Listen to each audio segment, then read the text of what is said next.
Oke, jadi setelah itu tadi, Mas Endi, Ya. jadi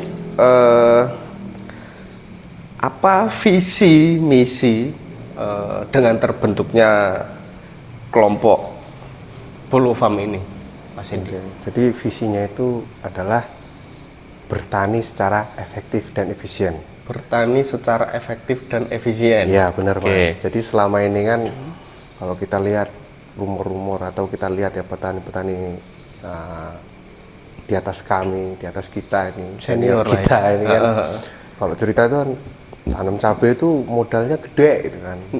Ya emang faktanya gitu. Betul. Itu kan kalau seperempat itu biasanya makan 30 sampai 35 juta gitu ya Mas. Makanya saya punya visi gimana caranya bertani cabai secara efektif dan efisien ya, dengan lahan seminimal itu, dengan budget yang seminimal itu kami bisa menghasilkan produksi yang ya sesuai lah itu. Sesuai, oke.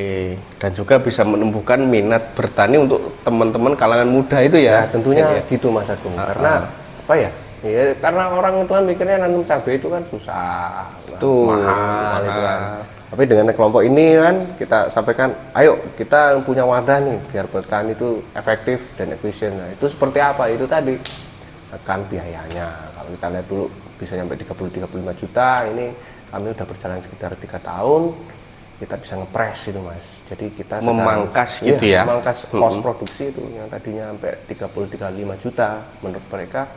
Setelah jalan tahun ketiga ini alhamdulillah kita 15 juta aja sudah cukup. Sudah cukup. Ya, artinya untuk awalan itu sudah ya, untuk sudah ada progres. biaya produksi, betul. Ya benar Mas. Oke, jadi untuk apa namanya? Selain itu juga untuk menimbulkan minat tani teman-teman muda dan juga bertani asik begitu ya, mungkin Ya, kurang lebih kayak gitu Mas. agar dilirik kembali oleh teman-teman muda Benar, kita benar. ini. Selanjutnya Mas Endi, menurut Mas Endi sendiri nih, seberapa besar sih pengaruhnya kelompok ini terhadap masa depan anggotanya, begitu kan? Terhadap masa depan anggota Bolofarm terutama ya, monggo. Jadi kalau sejauh ini yang saya rasakan itu mereka mampu meningkatkan ekonomi keluarganya. Jadi tadi sudah saya sampaikan bahwa anggota kelompok kami ini lahannya nggak luas Mas Agung. Paling luas paling setengah hektar itu kan. Kalau biasanya mereka menanam hortikultura di lahan setengah hektar itu kan sekali panen dapatnya ya paling kisaran 20 sampai 30 palawija, juta. Palawija Ya, ya? palawija biasanya soalnya kan. Iya, palawija. Nah, dengan adanya kelompok ini, kelompok Bolofarm ini, mereka menjadi yakin dan pede untuk nanam cabai itu kan. Akibatnya apa? Ya, nilai ekonominya naik. Cabai itu kan kalau pas lagi sukses harganya kan cukup pedas ya Mas, hot itu kan. Pedas, hot seperti Jadi, cabenya. Pendapatan mereka bisa meningkat ya cukup signifikan Mas gitu kan. betul, Jadi saya rasakan itu insya Allah lah bisa dilihat juga kawan-kawan itu sepertinya sudah merasakan peningkatan nilai ekonominya itu sudah merasakan Mas. Jadi apa untuk masa depan ini tidak khawatir lah ya, Ya, artinya aman mudah-mudahan dapat stabil begitu ya, Iya, dari pendapatan secara ekonomi begitu. Oke, nah yang selanjutnya nih Mas, tadi kan sudah dijelaskan bahwa untuk mengantisipasi lahan yang sedikit itu gitu ya, makanya terjadi kelompok seperti itu. Nah, apakah kelompok tani Bolofarm ini berjalan efektif sesuai dengan yang diharapkan teman-teman kelompok Bolofarm? Dan juga apa sih tantangannya? Gitu kan, monggo tantangan untuk kalau kelompok. dibilang sesuai apa visi ya, Efektif atau tidak begitu? kalau efektif ya sepertinya kalau menurut saya pribadi sih efektif Mas. Jadi kami berencana gimana sih menciptakan pertanian itu yang efektif dan efisien, efektif penggunaan dananya, efisien penggunaan dananya dengan lahan yang nggak terlalu luas. itu saya rasa itu sudah cukup efektif. Nah kalau bicara tantangan itu ya banyak, tantangan internal, tantangan eksternal itu ada. Itu yang pertama, misalkan kita menghadapi musim yang sulit kayak untuk saat ini, kebetulan komoditas cabai itu harganya lagi ya nggak bagus lah Mas Agus. Kurang bagus ya, kurang bagus gitu, Pak. terus kondisi penyakit itu banyak, ada penyakit patek, ada serangan lalat buah itu. Nah itu mulai kerasa, jadi ketika kita mulai agak-agak goncang nih, agak kolab itu kan kerukunan antar kawan ini kan mulai kerasa agak terganggu. Itu yang pertama. Tapi dengan adanya kelompok ini kita berdiskusi gimana meyakinkan mereka supaya apa ya, tetap semangat dalam mengelola tanaman ini. Alhamdulillah untuk masalah konflik internal itu bisa kita tangani. Yang kedua tantangan lainnya apa ya, kira-kira masalah pembiayaan ya. Pembiayaan biasanya kami kalau awal musim tanam itu ya namanya kebutuhan ya Mas ya, itu kadang ketika kita mulai musim itu kami kebetulan terkendala modal. Nah, tapi dengan kami yang punya kelompok ini kami bisa apa ya, dan kawan-kawan itu kan ada yang dekat dengan orang bank gitu kan, jadi kalau kami ngurus kayak kur itu secara prosedural dia udah tahu nih, kalau musim tanam itu saya harus teman-teman lagi susah modal nih, nah, mereka bisa nyari info, kawan-kawan tuh nyari info gimana caranya menghimpun modal gitu. Nah, itu tantangan, dan tantangan lain ada tapi saya rasakan itu yang cukup lah karena kondisinya seperti ini Mas Agus. Oh jadi seperti itu ya, jadi artinya cukup efektif ya. Dalam kelompok Bolofam ini ada berbagai macam teman-teman yang bisa mengelola yang butuh ini, butuh itu gitu ya Mas Hendy ya. Insya Allah udah. Nah, ya termasuk kayak pemasaran Mas ya. Kalau lagi hancur kemarin itu kan ada di daerah lain itu cabai sekilo itu cuma dihargai 7.000 Mas. 7.000 per kilo. Per kilo. Nah, itu kalau sampai segitu kan kami bisa rugi.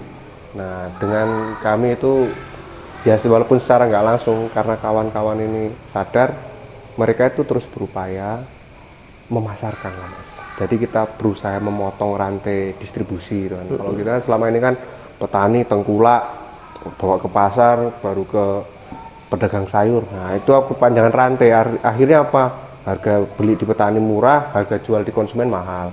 Nah karena kemarin teman-teman itu cukup aktif, mereka tuh nyari ide. Nah, mulailah kami itu mengembangkan diri memasarkan itu tadi, dipasarkan sedikit-sedikit lah. Jadi meningkatkan apa ya, nilai jual dari petaninya. Betul. Jadi lumayan. Untuk mengantisipasi harga yang murah tadi, teman-teman menjadi pedagangnya sendiri, artinya seperti itulah enaknya. Nah ini untuk yang selanjutnya nih Mas Hendy, dalam menghadapi dunia hortikultura itu kan setahu saya, sepaham saya itu kompleks banget ya, terutama di tanaman cabai itu. Nah, apa kendala yang teman-teman alami di Bolofam ini dan bagaimana sih cara menanggapinya atau menanganinya?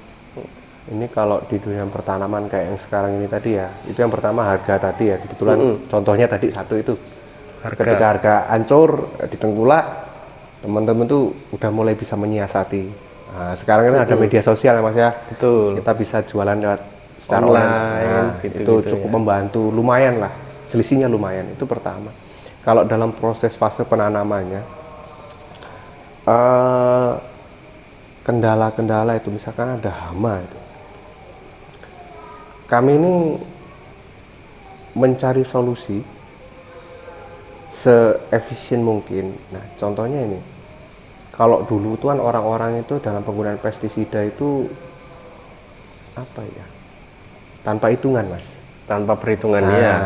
Kalau di sekarang ini ya karena kami masih muda itu kan banyak mencari informasi, literasi itu. Jadi kami mulai sadar bahwa dalam penggunaan pestisida itu kita harus bijak. Makanya waktu awal-awal kami membentuk kelompok ini, gimana biar nggak ugal-ugalan dalam penggunaan pestisida. Karena kan budget untuk pestisida itu tinggi juga Mas. Betul. Itu kami belajar dari apa, kan ada itu golongan-golongan insektisida, golongan pestisida gitu kan. Ya. Nah itu kita pelajari, Terus kita pelajari juga rollingannya. Pergantian penggunaan gitu ya. Penggunaan pestisida itu kan ternyata nggak bisa. Nah kalau dulu kan orang kan tergantung merek ya kan. Ternyata ganti merek, ganti bahan aktif masih di golongan sama, kan? Sama aja percuma kan. Betul. Tapi dengan kita insya Allah ya literasinya cukup bagus karena kami masih muda. Jadi penggunaan pestisida itu bisa rollingannya tepat. Terus penggunaan pupuk juga seperti itu. Kalau dulu orang itu kan kadang mau mengeluarkan budget untuk pupuk-pupuk non subsidi itu ogah-ogahan ya Mas ya. Betul. Karena itu, mahal biasanya. Iya. Nah, sedangkan cabai itu kan untuk berbuah maksimal itu membutuhkan nutrisi yang sesuai dengan umurnya. Itu bisa lihat kalau dulu kawan-kawan itu masih banyak cabai dikasih KCL gitu kan. Kalau cara aturannya klor nggak bisa ya Mas ya, cabai sensitif klor. Itu gimana caranya sekarang ini KCL itu nggak dipakai, udah ganti pupuk yang lainnya. Betul. Terus dulu fase berbuah itu malah dikasih nitrogen tinggi Mas ya. Jadi penggunaan urea itu masih ada. Nah itu alhamdulillah kalau sekarang ini ya dengan kawan-kawan itu berusaha mengadopsi teknologi terkini, pengetahuan terkini, terus literatur kawan-kawan juga bagus, terus kita juga sering mengundang PPL baik yang PPL dari Balai Pertanian atau kawan-kawan dari pestisida begitu itu ya. Kan sering kita undang kalau ada masalah. Jadi informasi itu informasi terkini, bahan aktif terbaru itu insya Allah kami dapat infonya sehingga pertanian kami itu bisa lebih baik lah, lebih bagus itu ya, nggak mengikuti pakem lama lah, ngikutin tren masa kini lah, mudah-mudahan kita upayakan ke sana. Jadi untuk mewujudkan bertani asik ala Bolo Farm, begitu ya Mas Hendy ya? Kira-kira seperti itu Mas. Oke, ini next question atau pertanyaan terakhir Mas Hendy. Nah, sejauh ini bagaimana perkembangan kelompok tani Bolo Farm ini Mas Hendy? Mungkin dari segi keanggotaan kah atau dari pengetahuan teman-teman seperti itu mungkin sudah sejauh mana sih berkembangnya gitu, monggo. Ya, kalau dari perkembangan jumlah anggota itu udah nambah Mas. Jadi Bolo Farm ini udah berjalan sekitar 3 tahun. 3 tahun. Pada waktu awal kami menginisiasi itu baru sekitar 5 orang. 5 orang sekitar luasannya itu baru berapa itu? 3 hektar atau nggak salah. 3 hektaran ya. Ada 3 tahun yang lalu. Nah untuk saat ini ya udah berkembang 10 orang itu kami ada sekitar 5,5 hektar itu dari segi anggota itu kami udah bertambah lah anggota kelompok kami itu dari luasan kayaknya udah bertambah. Terus kalau dari segi pengetahuan ya itu tadi karena kami sering mengundang PPL, terus kawan-kawan itu juga literasinya cukup bagus ya, melek informasi. Nah, bisa kan kalau butuh informasi kan googling dapat ya. Selama kita dapat dari sumber yang terpercaya. Ilmunya itu bisa dipakai. Jadi pengetahuan teman-teman itu sudah berubah. Kita lihat dari perollingan pestisida itu sudah sangat jauh berubah Mas. Kalau awal-awal dulu tanam itu kita masih sering slip.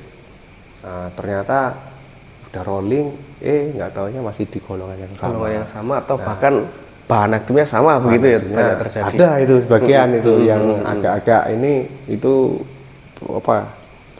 terlalu mindsetnya merek ya betul, belanjanya merek gitu. Jadi bahan aktif sama itu.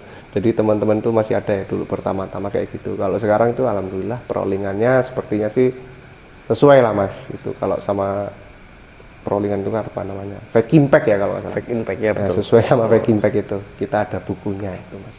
Kayaknya udah mulai ke sana teman-teman itu. Oke, jadi sudah perkembangannya lumayan signifikan begitu ya dari teman-teman. Alhamdulillah cukup signifikan. Bagus. Karena ya balik lagi karena kelompok teman-teman muda lebih mudah menerima informasi dan teknologi baru lah begitu ya. Open minded Mas. Oke, open minded. Oke, mungkin terima kasih Mas Hendy, mohon maaf sudah mengganggu waktunya. Mungkin kita bisa bertemu di lain waktu untuk membicarakan yang lebih lanjut. Oke. Terima kasih. Saya akhiri. Wabillahi taufiq wal hidayah. Wassalamualaikum warahmatullahi wabarakatuh. Waalaikumsalam warahmatullahi wabarakatuh.